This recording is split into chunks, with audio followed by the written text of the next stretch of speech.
Hello everyone. Today we are talking about an important model uh, that is Domer model. Herod और Domar model एक साथ आते हैं growth में बहुत इंपॉर्टेंट रोल है इन मॉडल का काफी लंबे टाइम से कुछ इकोनॉमीज हैं कुछ कंट्रीज इनका उन्होंने यूज भी किया है हेरोड डोमर मॉडल का तो हेरोड मॉडल है वो पहले मैं उसको समराइज कर चुका हूँ ये डोमर मॉडल है इसको आप देख लीजिए ध्यान में बहुत ही अ, कम टाइम में मैं इसको समराइज कर रहा हूँ आप इसको बाकी बुक से देख सकते हैं थोड़ा हिंट आपको यहाँ से मिल जाएगा उसके बाद बुक से इजीली आपकी ये मॉडल है वो कंप्लीट हो जाएगा देखिएगा डोमर मॉडल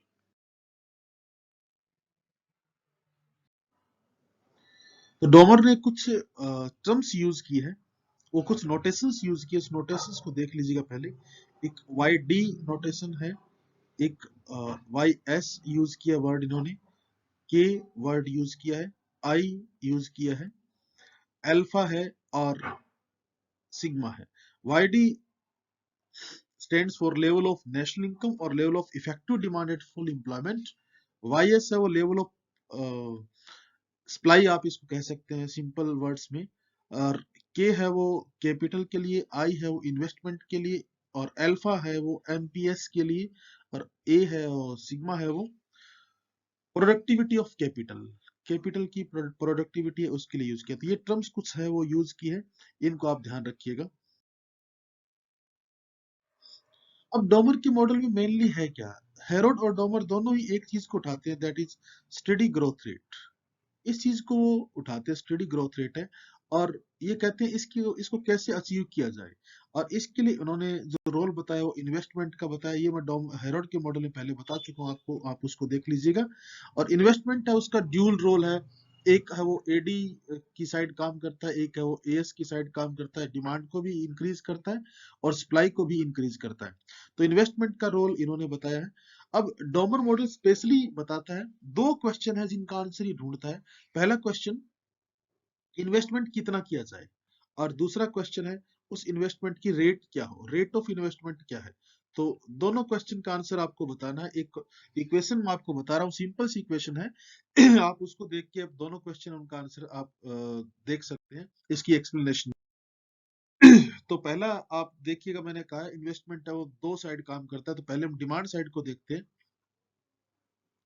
डिमांड साइड और डिमांड साइड में आप थोड़ा सा ये चीज याद रखिएगा देखिए डिमांड का जो रिलेशन होता है सेविंग के साथ अपोजिट रिलेशन होता है ये सबको पता है सेविंग बढ़ेगी तो डिमांड कम हो जाएगी और डिमांड का रिलेशन है वो इन्वेस्टमेंट के साथ डायरेक्ट होता है ये भी आपको पता है AD is equal to C plus I तो अगर इन्वेस्टमेंट बढ़ेगा तो डिमांड इंक्रीज होती है इसलिए इन्वेस्टमेंट के साथ डायरेक्ट रिलेशन है और सेविंग के साथ अपोजिट है अगर आप ये दो बातें याद रखेंगे तो इक्वेशन आपको इजीली याद हो जाएगी तो Y D is equal to हमने यहाँ कहा है कि सेविंग के साथ अपोजिट रिलेशन है इसका मतलब वन बाय अल्फा अल्फा है वो एमपीएस के लिए ले रखा है इन्होंने इनटू आई तो आई का है वो डायरेक्ट रिलेशन है वाई डी के साथ और अल्फा है सेविंग है उसका अपोजिट रिलेशन है इसके साथ ये चीज इन्होंने शो की है ये डिमांड साइड का आप पार्ट ले सकते हैं दूसरा सप्लाई साइड का है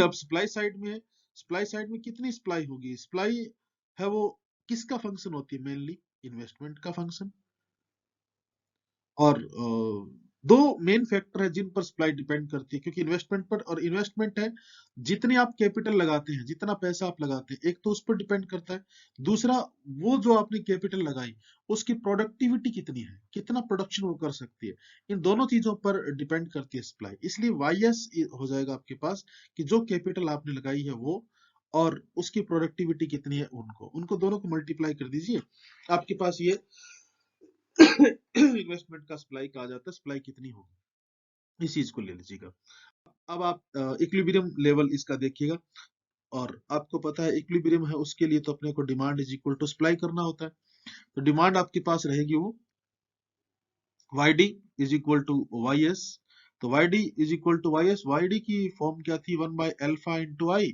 और वाई एस का था आपके पास सिग्मा के और I is equal to alpha sigma के ये पहले क्वेश्चन का आंसर आपको यहां मिल जाता है कि इन्वेस्टमेंट कितना होना चाहिए इन्वेस्टमेंट बराबर होगा वो इसके होगा अल्फा सिग्मा और के है, इसके बराबर है वो इन्वेस्टमेंट होता है। ठीक है, तो जो इक्वेशन है वो रिप्रेजेंट कर रही है स्टडी ग्रोथ रेट को। आप ये भी ध्यान रखिएगा, डॉमर के मॉडल की स्टडी ग्रोथ रेट है उसको ये रिप्रेजेंट कर रहे हैं।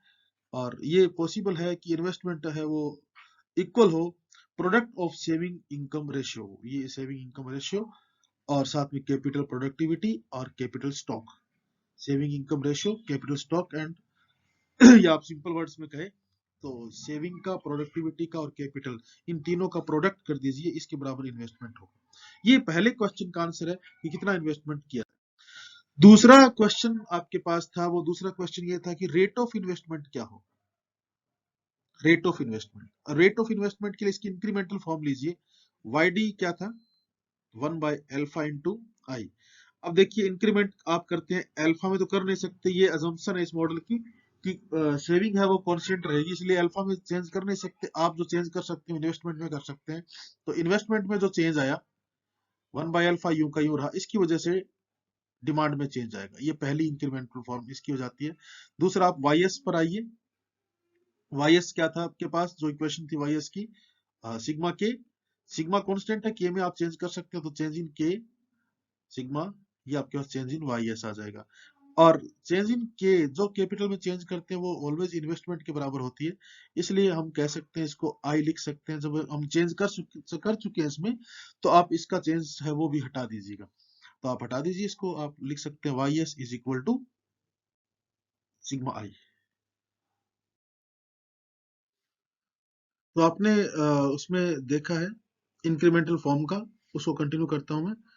तो फिर से आप इक्विलिब्रियम लीजिएगा, और इक्विलिब्रियम शो करने के लिए उनकी इंक्रीमेंटल फॉर्म का तो क्या लेंगे हम, change in Y D is equal to change in Y S. और एक बार आप लगा दीजिएगा इसको चेंज इन वाई डी, और अब आप चेंज हटा सकते हैं क्योंकि चेंज तो हम कर चुके हैं इसमें। तो वाई एस बन जाएगा आपके पास। इसकी इक्वेशन क्या थी, 1/अल्फा इंटू चेंज इन आई, और इसकी क्या थी, वाई एस की जो इक्वेशन हमने ली थी वो फाइनल इक्वेशन सिग्मा आई। ये आपके पास फाइनल इक्वेशन इसकी आती है। और इसके बाद इधर जो आई गिवन है वो इधर ले आइए, इसकी डिवाइड आ जाएगा, इधर जो मल्टीप्लाई है और इधर जो डिवाइड है वो इसकी मल्टीप्लाई आ जाएगा। तो आपका इक्वेशन क्या बनेगी, change in I upon I is equal to alpha sigma. ये दूसरे क्वेश्चन का आंसर है कि रेट ऑफ इन्वेस्टमेंट क्या होनी चाहिए। ये रेट ऑफ इन्वेस्टमेंट है, उसका आंसर है दूसरे क्वेश्चन का। तो डोमर का मॉडल है सिंपल, इसकी मैंने एक्सप्लेनेशन आपको बता दी है।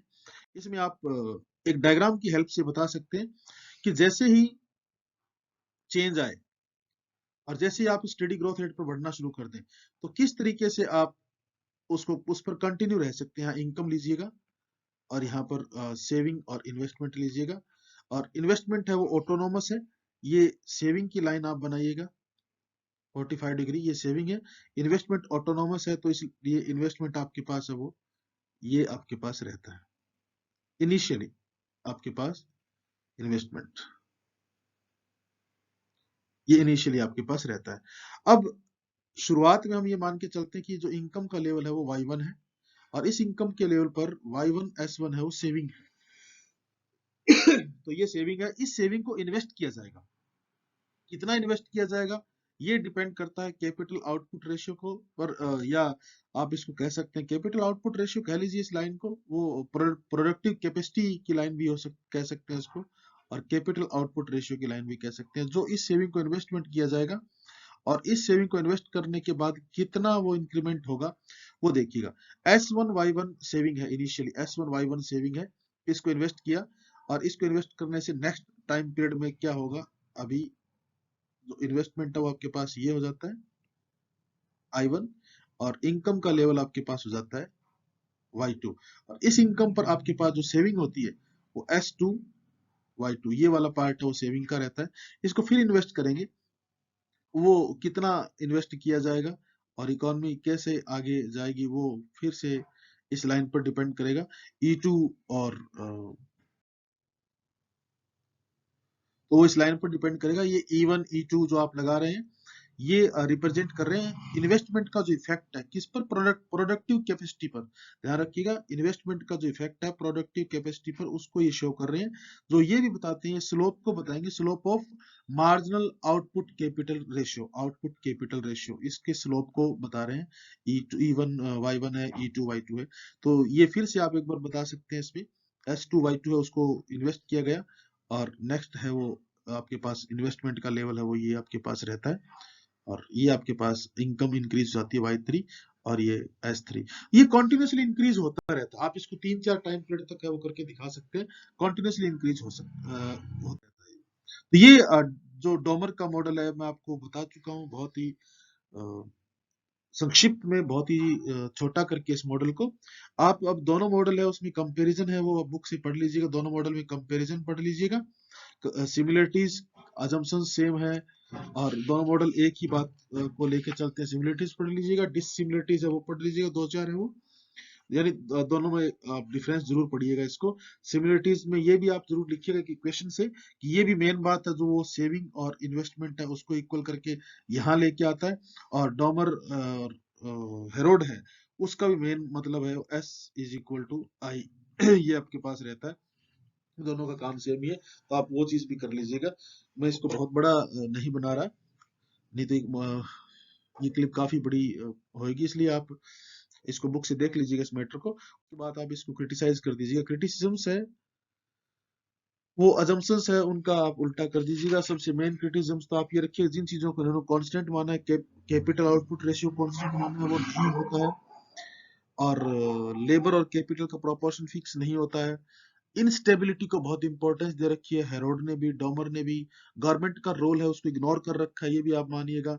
और नेचुरल रेट ऑफ ग्रोथ जो हेरोड ने ली थी वो प्रैक्टिकल नहीं है, ऐसा नहीं होता है। प्राइस लेवल ऑफ कांस्टेंट नहीं रहता है, और स्ट्रक्चरल और डिसगाइज्ड अनएम्प्लॉयमेंट है उसका रोल है, उसको नेग्लेक्ट कर रखा है। तो ऐसे आप काफी सारी क्रिटिसिज्म्स इस मॉडल की कर सकते हैं। इस मॉडल की कहिए आप, या जो हेरोड मॉडल है उसकी सेम क्रिटिसिज्म्स आप लिख सकते हैं।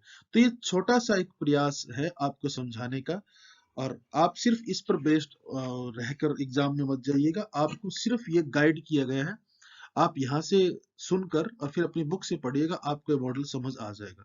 फिर भी आपको कोई प्रॉब्लम हो इस मॉडल में, आप कमेंट बॉक्स में मुझसे पूछ सकते हैं, मैं उसका आंसर जरूर दूंगा आपको।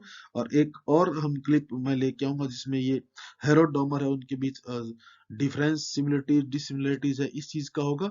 और जो अंडर डेवलप्ड कंट्रीज है, डेवलप्ड कंट्रीज है, इनमें इनकी एप्लीकेबिलिटी है वो भी हम उसमें बताएंगे आपको। तो इसको आप ढंग से देख लीजिएगा, और पढ़ के, इसको पढ़ के फिर आप बुक से पढ़िएगा, मॉडल आपका तैयार हो जाएगा। Thank you very much.